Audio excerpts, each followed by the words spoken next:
que vienen de muy lejos. Cantar la música de mi tierra es una forma de decir aquí estamos y no nos han vencido. Por eso te invitamos a escuchar música nuestra en su enorme diversidad de géneros y artistas que nos habla de lo íntimo y personal, pero también de lo colectivo, porque forma parte de la patria. Y te proponemos hacerlo en clave de 2, todos los lunes a las 19, aquí en la 93.5.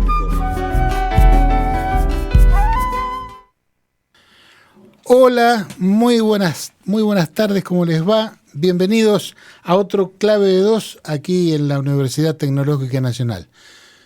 Muy buenas tardes a Alejandro Iglesias, nuestro habitual operador, director de esta radio, y bienvenido a mi compañero de siempre, Edgar Belegia. Bueno, buenas tardes, Claudio, y hoy un día complicado porque me parece que no tenemos invitado, ¿no? No lo vas a presentar.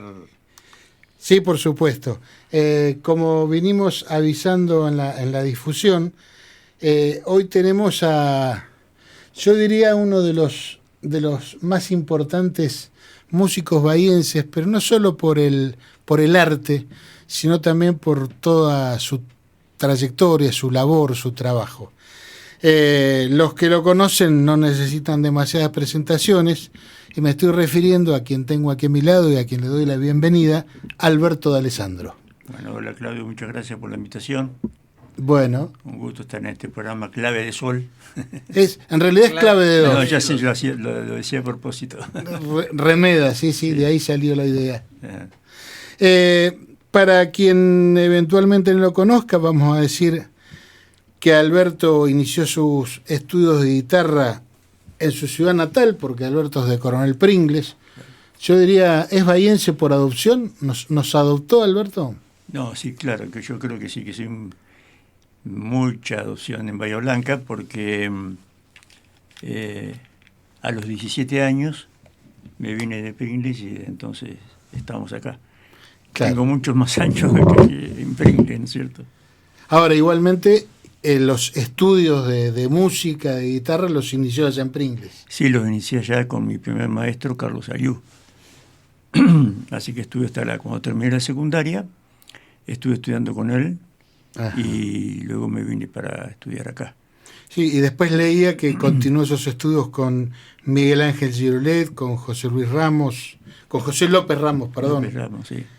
Y bueno, ya ha tenido una formación con grandes maestros, es muy amplio, ¿no? Claro, sí, mirándolo a la distancia, pienso que tuve la suerte de haberme contactado con grandes músicos de la segunda mitad del siglo XX, como son Abel Carlevaro, Miguel Ángel Girolet, Jorge Martínez Zárate, Leo Brouwer, Roberto Ausel, muchos de estos maestros que a la larga con el tiempo se han configurado como unos grandes referentes en el mundo de la guitarra internacionalmente. Entonces, por suerte puedo contar esto, que he estado en contacto con esos grandes maestros y de todos, he tomado mucho de lo que me faltaba saber, ¿no? Claro. Y este amor por la música y en particular por la guitarra, ¿de dónde viene? Bueno, si es que se puede... Mira, justamente esa es una pregunta que este año me anda revoloteando en la cabeza, porque, claro, yo nunca tuve dudas de mi vocación, porque cuando a los 8 años empecé a estudiar guitarra con mi primer maestro, Carlos Ayú, que me llevó mi mamá, porque mi mamá era una cantante excepcional, de ama de casa, y cantaba mientras lavaba la ropa y todo eso, todas las actividades cotidianas. Pienso que algo allí me debe haber hecho eco en mí. Entonces, por eso que empecé a estudiar guitarra. Pero cuando empecé a estudiar guitarra, fue como una especie de locura que me pasó. Entonces digo yo, ¿de dónde habrá venido eso? Me pregunto yo también. Y justo da la casualidad que este año mi suegra, Elcita, que viene de Guaminí a visitarnos, y este año trajo, creo que en el mes de enero o febrero, traía un libro que hablaba justamente sobre las vocaciones, y en qué consistía, de dónde venía el tema de la vocación. Ella es una persona que tiene una radicalizado el tema de la religión católica. Ella misma es maestra de catequesis y bueno, entonces ese libro tiene toda una connotación como religiosa, pero de todas maneras, más allá de los nombres que uno le podía dar a la religión, podía ser el espíritu, Dios, el espíritu u otra cosa. Uh-huh. Entonces el libro hablaba, por ejemplo, en qué son las vocaciones. Y las vocaciones, el libro dice que Dios, que es el reclamo de los sueños de Dios, lo vuelca en las vocaciones, ¿no? Entonces es como si fuera una cosa, bueno, yo lo tomo como una cosa de espiritual o una cosa trascendente, digamos, que va más allá de nosotros, porque ¿de dónde saqué yo esa pasión por la guitarra? No lo sé, pues se ve que me agarró como una locura, de tal manera que en la infancia y la adolescencia estuve ahí con la guitarra prácticamente todo el día. Claro, los caminos de la vida en general, ¿no? A veces son misteriosos. ¿Y la primera guitarra que estaba en tu casa? No teníamos guitarra, pero bueno, en esa época se estudiaba piano, acordeón y guitarra. Ajá. Eran los instrumentos en boga.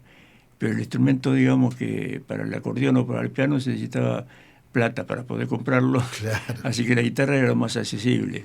Claro. Podía haber sido otro instrumento, pero bueno, fue la guitarra. A la larga, con el tiempo, digo, bueno, si yo tuviera la oportunidad de elegir realmente un instrumento, por ahí capaz que no habría elegido la guitarra quizás. Por supuesto que a la guitarra le debo todo el caudal expresivo que tiene y que yo me puedo manifestar a través de ella. Pero por ahí pienso que, por ejemplo, el piano con ese sonido, esa sonoridad tan grande, tan fuerte, por ahí hay a veces que en algunas obras necesito como una sonoridad mayor para poder expresarme. Por ahí digo, acá hubiera sido necesario el piano. O sea, más potencia. Más potencia, más volumen. Le digo que para los que lo escuchamos, los que hemos tenido el placer de escucharlo, yo diría que usted a la guitarra la hace hablar, no es que simplemente la ejecuta. Bueno, yo creo que yo siempre fui desde niño, digamos, fue como que tenía una cosa con la timidez y realmente el instrumento me sirvió para expresarme lo que no podía decir en palabras. Creo que el instrumento fue una senda por donde yo transité mi forma de expresarme, tal vez al no estar tan ducho en la palabra, digamos. Hay otros que tienen el don de la palabra, pero bueno, yo toda mi vida me he expresado a través de la guitarra y bueno, es una especie de lenguaje sin palabras, digamos. Correcto. Conforme al formato del programa, entonces vamos siempre conversando, interrumpiendo y escuchando música del entrevistado, el entrevistado. No. Así que vamos a hacer eso ahora, vamos a hacer una primera pausa musical con un tema que no solo tiene que ver con usted, sino que está compuesto por alguien cuya partida se recordó hace muy poquito. El 4 de julio partió Astor Piazzolla, del 92. Claro. Así que el primer tema que vamos a escuchar, tocándolo usted como solista, es Soledad, Astor Piazzolla.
Bueno, escuchábamos el tema Soledad del autor Astor Piazzolla, interpretado por el entrevistado que tenemos hoy, Alberto D'Alessandro, en guitarra. Y bueno, yo quería hacer la pregunta, ¿qué significa, así si se puede traducir en palabras, interpretar a Piazzolla? Y más, o sea, transportarlo a la guitarra, ¿no? Claro, bueno, bárbaro. Sí, se puede. Pero es todo medio un desafío también. Uh-huh. Interpretar Piazzolla, por ejemplo, yo con los años que tengo he pasado por diferentes repertorios. Y con el tiempo fui descubriendo, porque al principio tocaba música clásica y alguna música popular. Pero después con el tiempo fui incorporando alguna música de Piazzolla, porque ahí, en los momentos en que yo comencé a estudiar Piazzolla, no había piezas transcriptas de Piazzolla para guitarra. Uh-huh. Entonces, a mi alcance había muy poquitas obras. Empecé a tocarla y me sentí como que me venía como se dice comúnmente, como anillo al dedo, digamos, para interpretarlo. Y tal es así que en el repertorio, por ejemplo, quizás era la que más le gustaba a la gente. Tocaba, por ejemplo, 12 piezas, tocaba una de Piazzolla y la de Piazzolla era la que más gustaba. Entonces me di cuenta que yo me sentía identificado con el lenguaje de Piazzolla, de tal manera que internamente yo me sentía más fluida la interpretación y podía darle algún tipo de connotación así personal, porque me llegaba muy a lo profundo Piazzolla. Entonces yo mismo fui descubriendo lo que me producía Piazzolla en mí. Después, hay todo un desafío en transcribir la música de Piazzolla. Piazzolla hoy día es tocado por orquesta sinfónica, por orquesta de cámara, por grupos de jazz, distintos tipos de grupos, hasta grupos de rock o cantantes pop que traducen alguna melodía de Piazzolla. Pero siempre es un desafío porque, bueno, es muy conocido la obra que él tiene para el quinteto. Entonces, él tiene escrito, supongamos, una obra para 5 voces instrumentales y uno tiene que traducir todo eso en la humilde guitarrita. Entonces, hay a veces que la transcripción no suena ni ahí como suena Piazzolla. Entonces, es todo medio como un desafío. Tratar de darle la connotación, la acentuación, la armonía, la melodía y el ritmo que le daba Piazzolla con su bandoneón y su grupo. Entonces, hay mucha gente que ha traducido a Piazzolla, transcrito al instrumento que sea, pero siempre, muchas veces no suena como uno lo escucha a Piazzolla. Inclusive en la pero ahí por ahí está la gracia, ¿no? Digamos. Ahí está la gracia, en descubrir a ver de qué manera uno puede armonizar o hacer una aproximación a lo que es la interpretación Piazzolla. Entonces, a mí siempre me sedujo ese desafío. Uh-huh. Tal es así que tengo un álbum de todas cosas de Piazzolla que estoy pronto a colocar en las redes, que se llama Piazzolla en blanco y negro. Entonces son todas obras que yo fui grabando durante toda mi vida y ahora ya creo que son 13 o 14 o 15 obras, entonces que amerita como para formar un álbum y distribuirlo en las redes. ¿Eso en tiempo de qué estamos hablando? Y porque tengo otros álbumes que están esperando de hace un tiempo y siempre me falta un tema, otro me falta otro tema. Así que tengo que primero hacer ya está hecho, poner en las redes un álbum que se llama Flor de Cartón, que son todos autores locales y regionales. Ese ya está terminado, pero pronto a poner en las redes, porque hace poquitito puse otro que se llama Máximo Pujol por Alberto D'Alessandro, que son todas obras de Máximo Pujol. Pero esto hace poquito. Hace poquito también puse el álbum de Troverías al Natural. Entonces voy de a poco colocando los álbumes, porque estaban todos proyectos para hacer discos, pero ahora ya el disco no, entonces son álbumes que vamos a colocar en las redes. Y lo de Piazzolla en blanco y negro, bueno, ya supongo que en 2 o 3 meses o para fin de año ya... O sea, ya prontito. Prontito, digamos. porque ya está listo. Lo único que voy de a poco, de a uno voy sacándolo a la publicidad, digamos. Cuando estaba preparando el programa encontré, son un total de 10 álbumes suyos que están disponibles, digamos así. Sí, Dentro de esos está Lenguajes 4, que es Piazzolla en blanco y negro, claro, que dice ahí sin editar. claro. Pero es como que ya está anunciado. Sí, ya está anunciado, sí, ya está, y falta nomás hacer los trámites de publicidad y hacer una presentación y bueno, y colocarlo en las redes, en Spotify, en YouTube y otras plataformas. Siempre decimos con mi compañero que uno de los objetivos de nuestro programa es despertar la curiosidad y decirle a nuestros oyentes que vayan a YouTube, en este caso, por ejemplo, a buscar el álbum y lo escuchen entero porque realmente merece la pena. Claro, bueno, el tema de los músicos es el tema de la visibilidad. Entonces, sí, yo tengo muchas obras en el YouTube, en el Spotify, pero siempre lo hablamos con los muchachos, con el grupo nuestro, Troverías, también lo hablamos, que el problema es la visibilidad, sobre todo ahora con la explosión, el boom de las redes, que si no estás en las redes, estás desaparecido.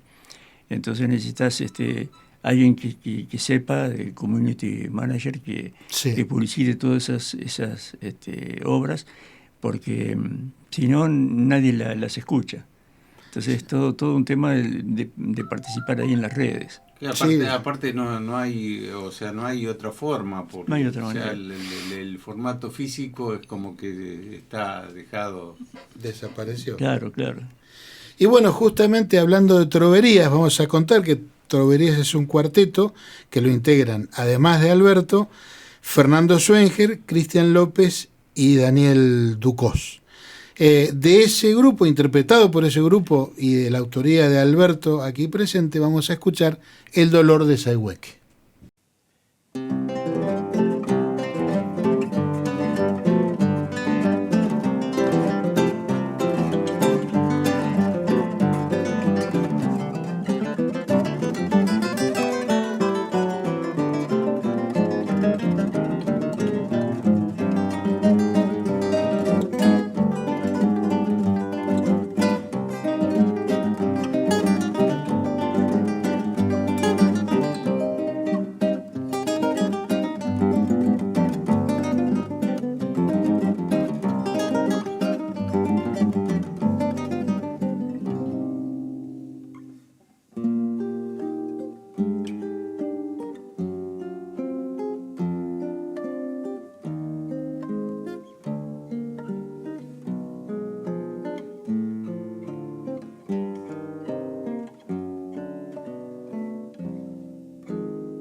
Bueno, escuchábamos El dolor de Sayhueque, de la autoría de Alberto de Alessandro, interpretado por el cuarteto de guitarras Troverías.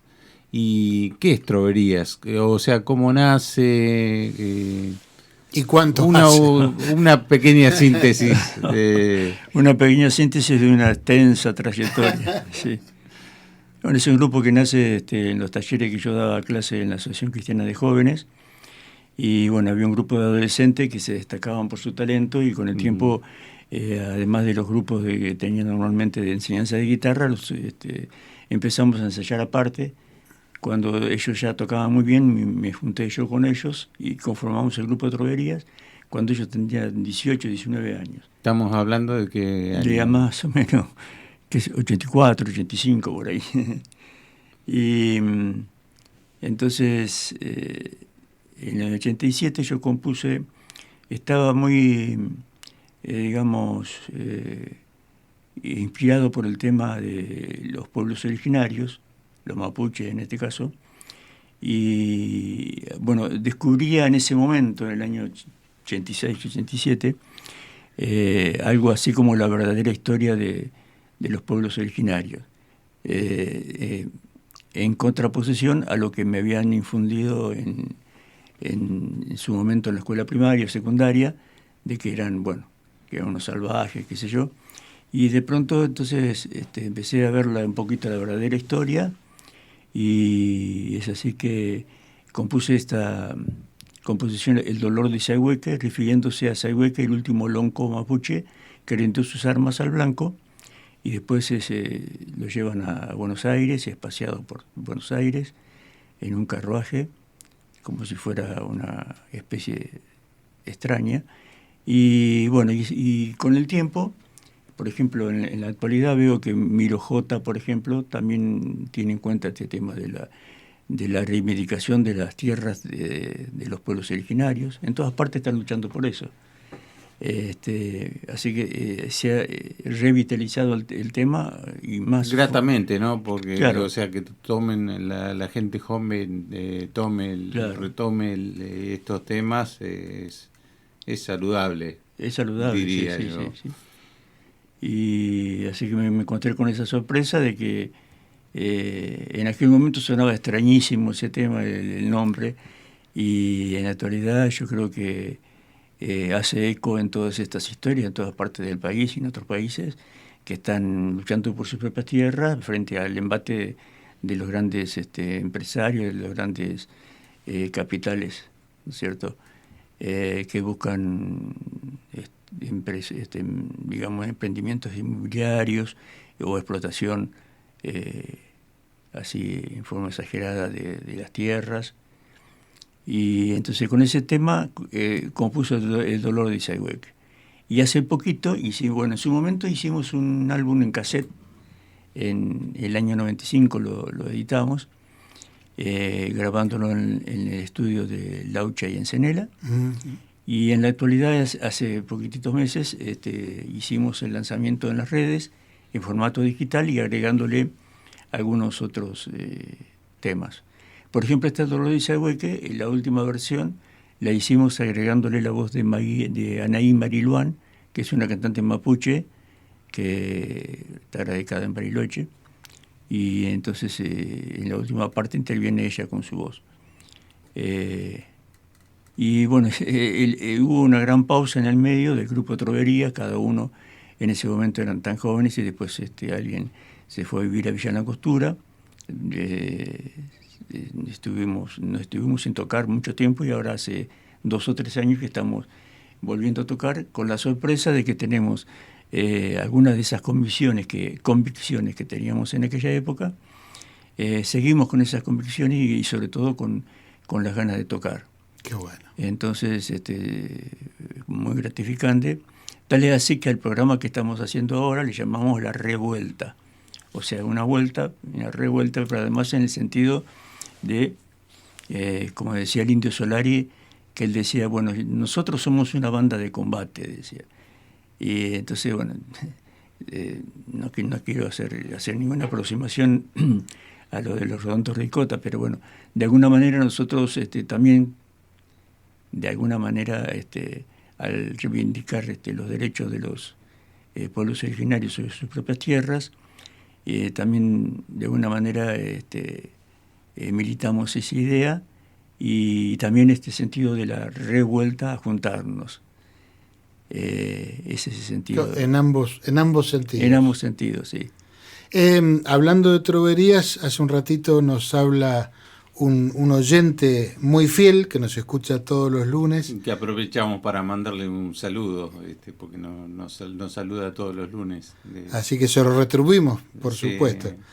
Y compañero de trabajo de Fernando Swenger, que es uno de los integrantes de Trovería. Estamos hablando de Darwin Leiva. Es el oyente que nos llama, es Darwin Leiva. Así que por supuesto, un gran saludo, como siempre. Y gracias por escucharnos.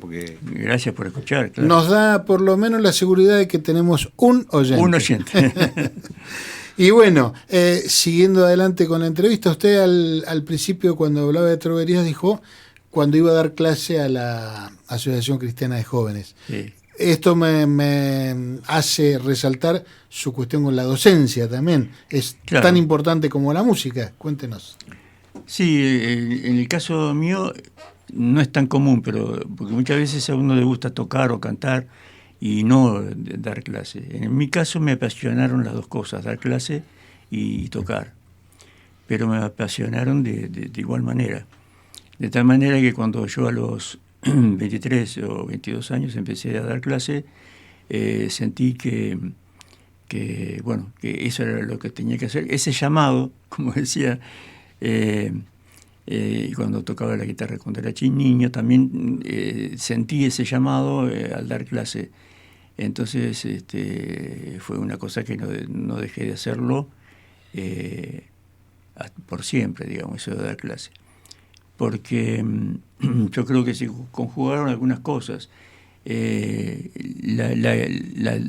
Tocar y dar clase como una cosa que está implícita en la vida misma, digamos. Más allá del trabajo, del laburo, es como algo vital que tiene que ver con la vida misma, ¿no? Entonces en mi caso se mezcla eso, ¿no es cierto? Casi de una forma inseparable.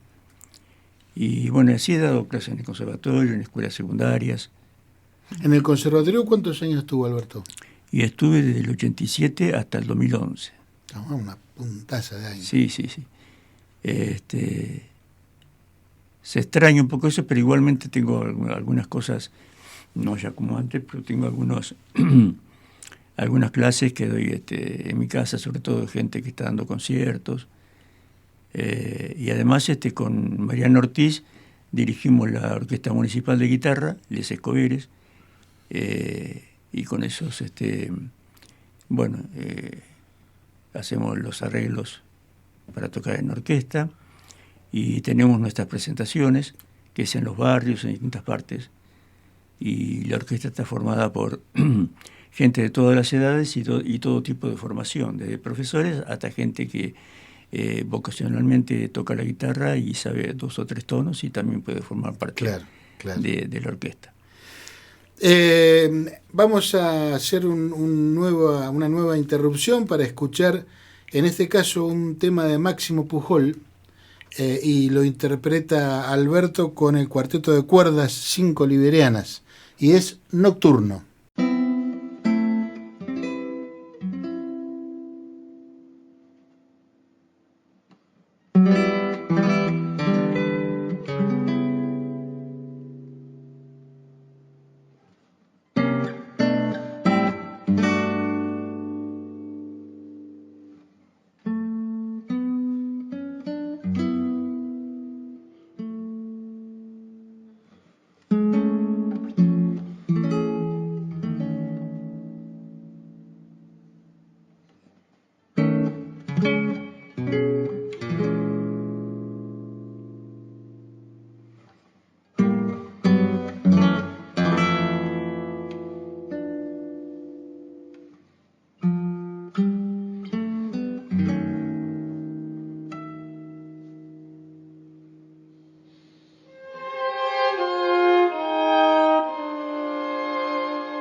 Bueno, escuchábamos el tema nocturno de Máximo Pujol por Alberto D'Alessandro y el quinteto de cuerdas.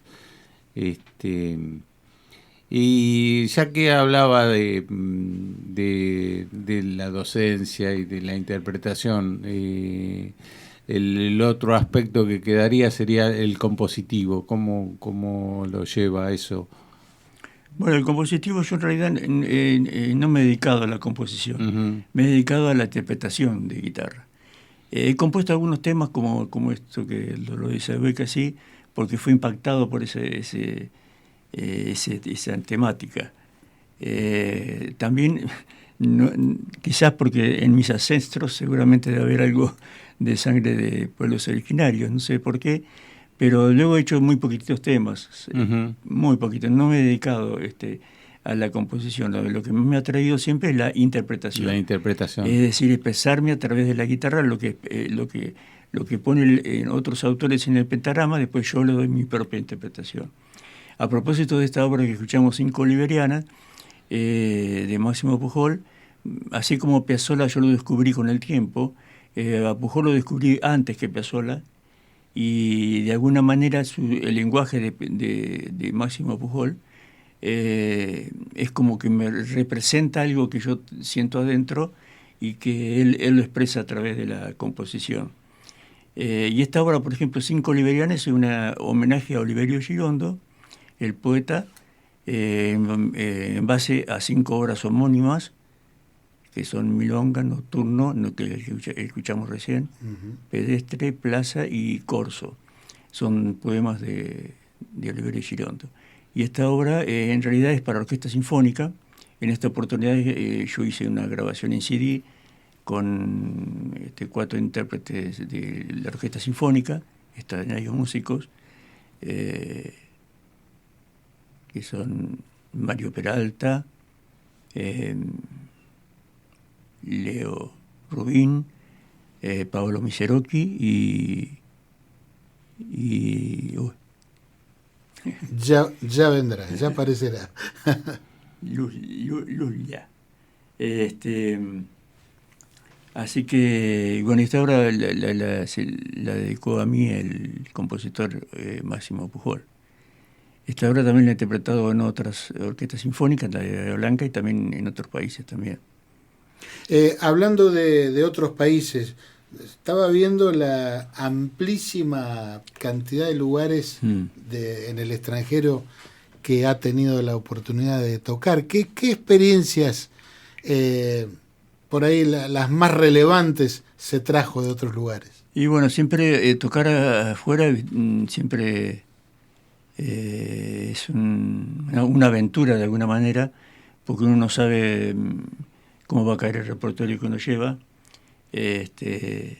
Por ejemplo, hay excelentes guitarristas de música académica, música clásica, en todo el mundo, que son bárbaros intérpretes de la guitarra académica, de la guitarra clásica.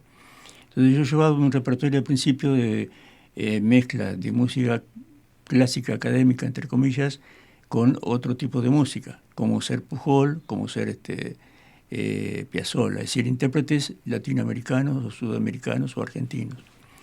Y realmente lo que me ha ido muy bien es con la música argentina, porque creo que le impresiona muy bien la música argentina, y con respecto a eso he tenido,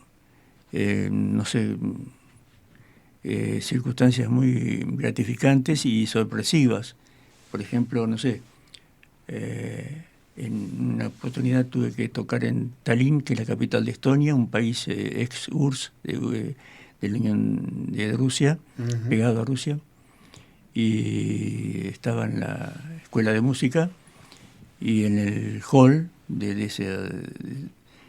muchas veces nos cruzábamos con gente que estaba estudiando en esa escuela de música como si fuera un conservatorio acá oficial, público, y todos, muchos de ellos con tríos, con dúos, haciendo música de Piazzolla, por ejemplo. O, por ejemplo, ir a un lugar, y me acuerdo que se llamaba La Cubanita, una especie de pub, no sé cómo podemos llamarle, donde en algún momento todos se ponen a bailar tango tradicional. Y ahí también tocando Piazzolla. En otra vuelta en México también, en Guanajuato, tenía que tocar en un museo, y esperando entrar en el museo para un auto, abren la puerta y se escuchaba la música de Piazzolla en el auto, y además era un quinteto de gente de orquesta sinfónica que venían a practicar ahí al museo. Bueno, y así, o muchas veces he tocado, en algunas veces he tocado El Día que me quieras, ya otro tipo de música, pero bueno, y la gente lo reconoce mucho, al Día que me quieras. Así que... Pero quiero decir que entonces Astor Piazzolla se ha convertido, en lo que a música se refiere, en una especie de embajador argentino. No, es un embajador argentino. Yo, estas anécdotas que les cuento es ya de hace unos años, 15, 20 años, pero que en ese momento era como, no te digo novedoso, pero era... pero ahora es un clásico de la música, y todo el mundo lo toca, todo el mundo le subyuga los ritmos, las armonías de Piazzolla, a la gente de jazz, a la gente de música clásica, a la gente que hace música popular, porque lo que pasa es que Piazzolla, podríamos decir que es un crossover, es decir, su música cruza la música clásica académica con la música popular. Entonces, para hacer su música es necesario, por ejemplo, leer música bastante, y al mismo tiempo tener los códigos de la música popular, de improvisar, de ponerle ese swing característico de la música de Piazzolla. Entonces tiene muchos sabores. Entonces cada uno lo adapta a su interpretación, a su género. Claro, quizás eso que al principio lo hizo controversial terminó siendo el valor más fuerte, ¿no? Claro, bueno, al principio era súper controversial. Bueno, todos sabemos la historia. En Argentina no tenía gran rapport. Tuvo que hacer sus éxitos afuera, en el extranjero, y cuando vino, claro, ahí fue reconocido. Pero, siempre nos especializamos, ¿no? Sí, siempre nos especializamos un poco. A mí me contaban una anécdota que estaba, no sé en qué parte estaba ensayando Piazzolla, y sale a la calle para tomar un taxi, y cuando el taxista ve que es Piazzolla, no lo lleva, porque estaba esa controversia entre los que hacían tango tradicional, claro, y el que lo hacía todo de alguna manera deformado todo. Entonces era como... Claro, mirá a qué punto, un pecado, digamos, sí. Pero eso se dejó de lado, me no, parece. ya fue. Eso es cuando... Hace varios años ya que ya no... Sí. No se discute más. No se discute más. Pero en su momento sí, como todas las cosas nuevas son rechazadas, ¿no? Bien, hacemos otra pausa, vamos a escuchar ahora un tema de Marcelo Coronel que interpreta Alberto con Martín López Muro, y es Yerbita Compañera.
Yerbita compañera, escuchábamos de Marcelo Coronel por Alberto D'Alessandro con Martín López Muro.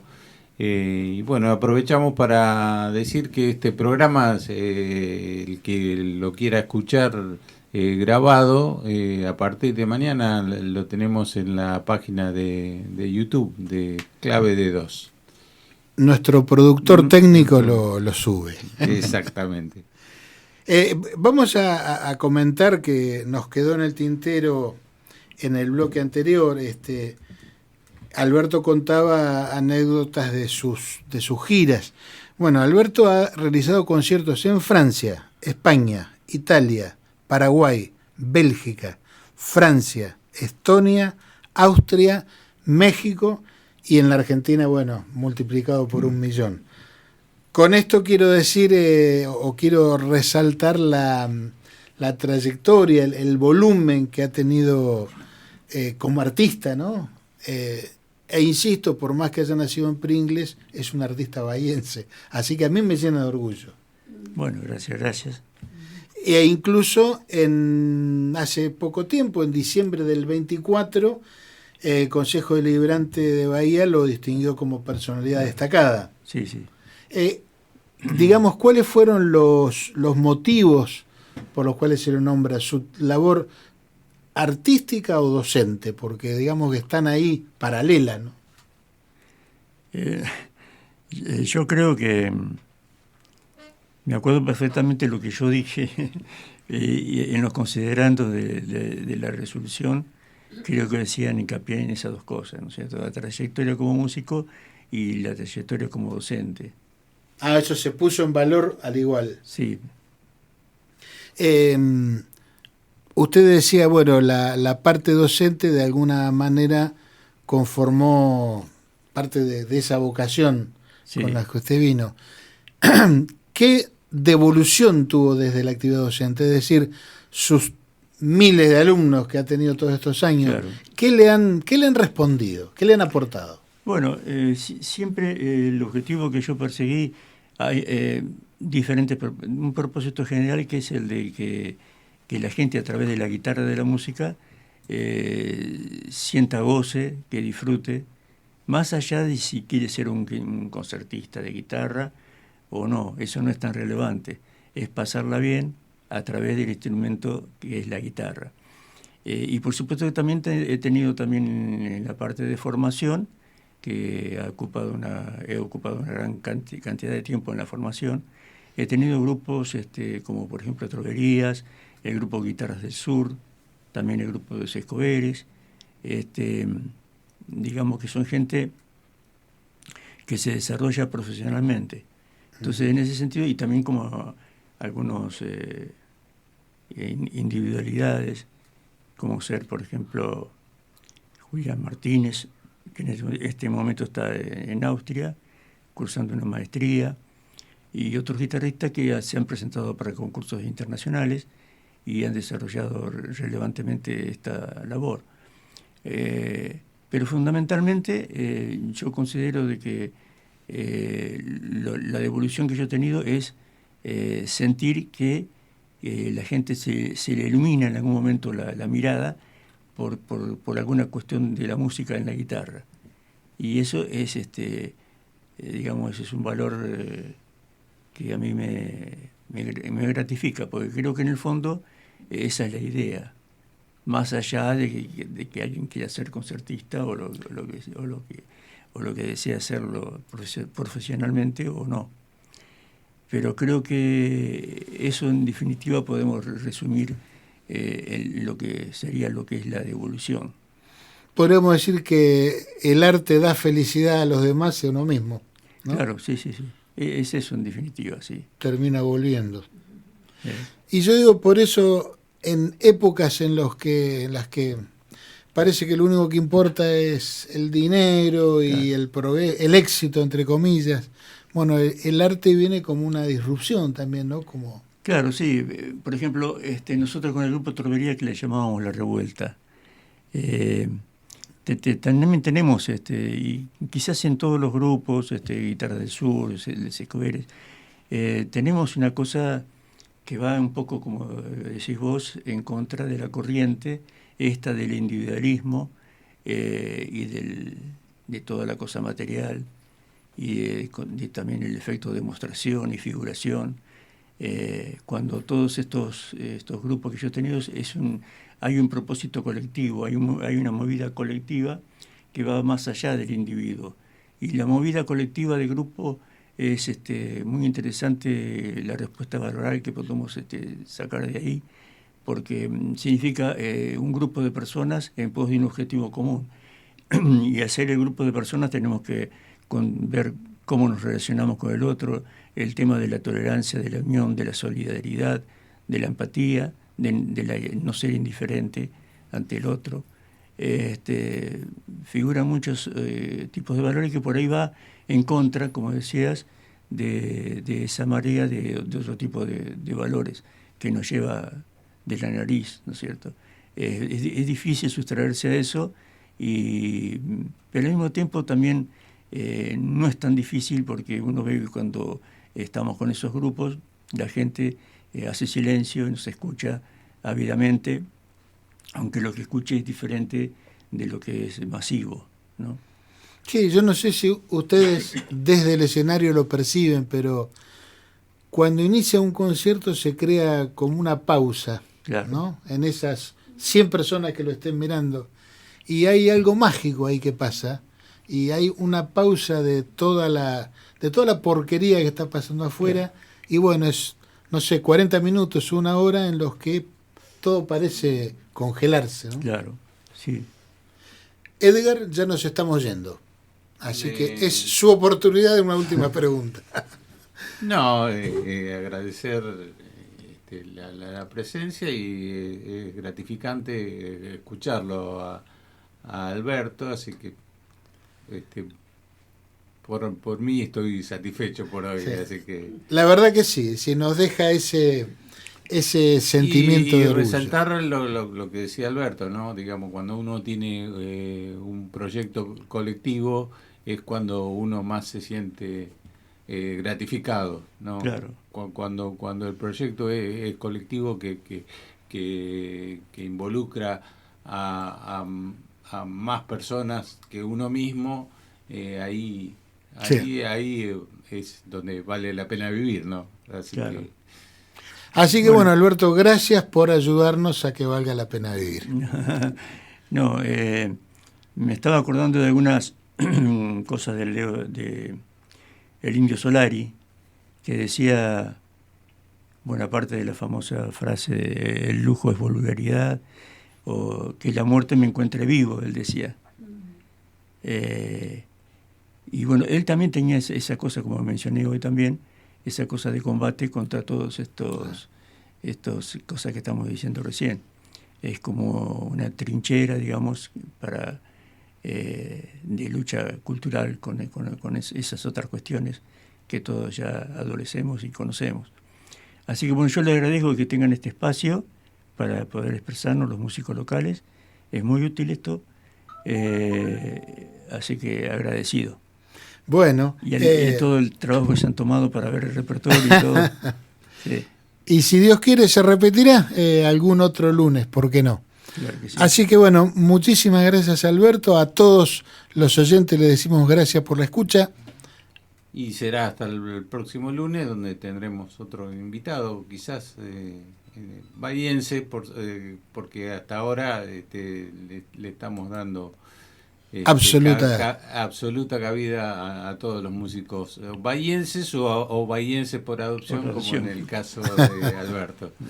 Bueno, así que será entonces hasta el lunes. Muchísimas gracias y nos vamos con un tema de Mario Castelnuovo Tedesco, El sueño de la razón produce monstruos. Interpreta Alberto D'Alessandro. Chau, hasta el lunes.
Chao.